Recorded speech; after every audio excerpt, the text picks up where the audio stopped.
मजनूपति, अब तो हद हो गई। ठान कर बैठे हो क्या कि जिंदगी में सुधरना ही नहीं है? अरे बेबी, मैंने क्या किया? मैं तो बस उसकी मदद कर रहा था। उसने स्माइल किया, उसे बोलो ना।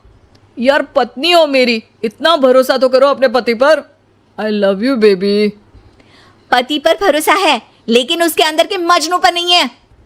अब इतने क्यूट पति को तुम्हें संभाल कर तो रखना ही पड़ेगा ना। मेरा क्या कसूर बेबी। ओह बस हाँ, ये क्यूट वाला नाटक ना मुझ पर नहीं चलेगा। और जो भी क्यूटनेस है, प्यार है, वो सिर्फ मेरे लिए है। ये छिछोरपंती छोड़ दो। शीनू और चीनू की शादी को 1 साल हो गया। दोनों की है तो लव मैरिज और दोनों के बीच लव भी बहुत है, लेकिन उस लव की ट्विस्ट कुछ अलग ही है जो आप देख ही सकते हैं। ओए छिछोरा मत बोलो, इज्जत बहुत है, किसी से भी पूछ लो। अगर कोई मुझे छिछोरा बोल दे तो। हाँ हाँ बस सब जानती हूँ मैं। इस पर शीनू किलसते हुए किचन में चली जाती है, जिसे देखकर चीनू भी हंसते हुए उसके पीछे पीछे चल देता है। क्या है, पीछा क्यों कर रहे हो? अरे अपने घर में घूम रहा हूँ, तुम मेरे आगे आगे क्यों चल रही हो? उफ़ो, परेशान करके रखा है। देखना एक दिन रोओगे मेरे लिए, फिर मेरी कदर मालूम होगी। अरे चल झूठी। इसी तरह दिन बीतते हैं और दोनों की नोक झोंक के साथ हंसी खुशी लाइफ चल रही होती है। एक दिन दोनों शॉपिंग के लिए मॉल जाते हैं। आज देखो कैसे तुम्हारी जेब खाली कराती हूँ। अरे मेरी जेब में तो कुछ है ही नहीं, खाली क्या करोगी? अकाउंट में तो है ना। अरे ठीक है, जा शीनू जा, जी ले अपनी जिंदगी। मैं वॉशरूम होकर आता हूँ। चीनू वहाँ से चला जाता है और शीनू ज्वेलरी शॉप में जाती है, लेकिन वहाँ कोई भी उसकी बात तक सुनने को तैयार नहीं होता। अरे यार, मैं भी कस्टमर हूँ, मुझ पर कोई ध्यान क्यों नहीं दे रहा? इतने में चीनू भी वहाँ आ जाता है। करा लिया अकाउंट खाली? कहाँ, देखो ना कोई मेरी बात तक नहीं सुन रहा, सब बिजी हैं। ऐसा क्या? Excuse me, can you please? Chinu के इतना बोलते ही अटेंडेंट तुरंत उसके पास आ जाती है, जिसे देखकर शीनू हैरान रह जाती है। हैरान तो ऐसे हो रही हो जैसे अपने पति को जानती ही नहीं। हाँ हाँ बिल्कुल, मजनू को कैसे भूल सकती हूँ, पर मजनू अब शादीशुदा है ये मत भूले।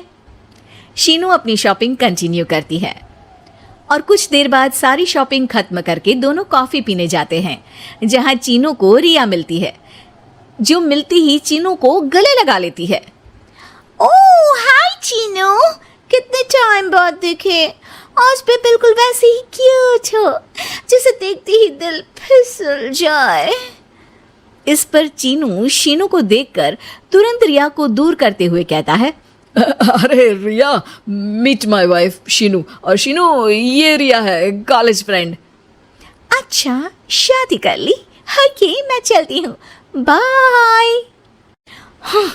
कॉलेज के मजनू, सब जानती हूँ कौन सी फ्रेंड है। वैसे वो मजनू वाली हरकतें आज तक बंद नहीं हुई ना। गले तो देखो कैसे लगाया था, जैसे उसकी पर्सनल प्रॉपर्टी हो। भूलो मत, तुम सिर्फ मेरी प्रॉपर्टी हो, और इस प्रॉपर्टी पर किसी ने नजर डाली या तुमने किसी को देखा भी तो दोनों की आंखें नोच लूंगी। ऐसा बोल शीनू गुस्से में वहां से चली जाती है, लेकिन इस बार चीनू उसके पीछे नहीं जाता। अरे बिना कुछ करे सुना गई, अपने आप आएगी वापस। चीनू शीनू का इंतजार करते हुए वहीं बैठ जाता है।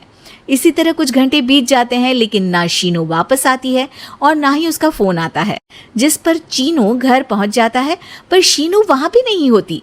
ये सब देख वो बहुत परेशान हो जाता है। अरे ये कहाँ गई? इतनी देर हो गई, अभी तक तो उसे वापस आ जाना चाहिए था। चीनू सभी रिश्तेदारों और दोस्तों को कॉल करना शुरू करता है, पर कहीं से भी शीनू का कुछ पता नहीं चलता। कहीं गुस्से में इधर उधर तो नहीं निकल गई? अरे पर जाएगी कहाँ? पूरा दिन बीत जाता है, लेकिन शीनू की कोई खबर ना मिलने पर अब चीनू उसे ढूंढने बाहर निकलता है। अरे कहीं उसे कुछ हो तो नहीं गया? नहीं नहीं, मेरी शीनू को कुछ नहीं हो सकता। कुछ समझ में नहीं आ रहा, कहाँ जाऊँ, कहाँ ढूंढूं उसे? अब चीनू सभी पड़ोसी और आसपास के मार्केट में ढूंढ आता है, पर कुछ पता नहीं चलता। पूरा एक दिन बीत जाता है। चीनू परेशान होकर आसपास के सब अस्पताल में भी चेक करने लगता है, लेकिन हर जगह से हताशा ही मिलती है। मैंने क्या कर दिया? वो मुझे अच्छे से जानने के बाद भी मुझसे कितना प्यार करती है, और मैंने इस मजाक मस्ती में अपने प्यार को खो दिया। गुस्से में न जाने क्या कर बैठी होगी। अब उसे कैसे बोलूं कि मैं उससे कितना प्यार करता हूँ। लगता है मुझे पुलिस कंप्लेंट करनी चाहिए। चीनू के ऐसा बोलते ही उसके पीछे से आवाज आती है, कहा था ना एक दिन मेरे लिए रोओगी तुम मजनू जी। पता चल गई ना पत्नी की कदर। शीनू को देखते ही चीनू तुरंत उसे गले लगा लेता है। कहाँ थी तुम? पता भी है मेरा हाल क्या हो गया? अगर मुझे टेंशन में कुछ हो जाता तो? वैसे तुम थी कहाँ? चल झूठे, तुम्हें कुछ नहीं होता। वैसे मैं रिया के घर थी। आखिर तुम्हें सबक जो सिखाना था, इसीलिए उसे अपने प्लान में शामिल किया, और आगे का हाल तो तुम जानते ही हो। तुम पागल हो, बिल्कुल पागल। ऐसा कौन करता है? जान निकाल दी। दोबारा कभी भूल कर भी ऐसा करने की सोचना भी मत, नहीं तो मैं क्या करूंगा मुझे भी नहीं पता। हाँ हाँ मेरे मजनू पति, तुम भी दोबारा मेरे अलावा किसी दूसरे के सामने ये मजनूगिरी मत दिखाना, बुरा लगता है यार।